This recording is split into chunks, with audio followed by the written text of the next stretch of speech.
సైన్యములకు అధిపతి యెహోవా నీ నివాసము ఎంత రమ్యములు. యెహోవా మందిరావరణములను చూడవలనని నా ప్రాణం ఎంతో ఆశపడుతున్నది. జీవము గల దేవుని దర్శించుటకు నా హృదయము నా శరీరము ఆనందముతో కేకలు వేయుచున్నది.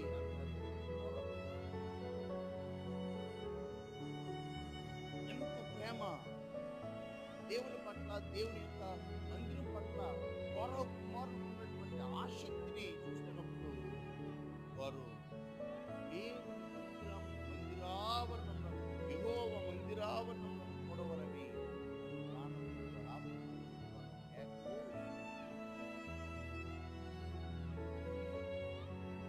అమితమైన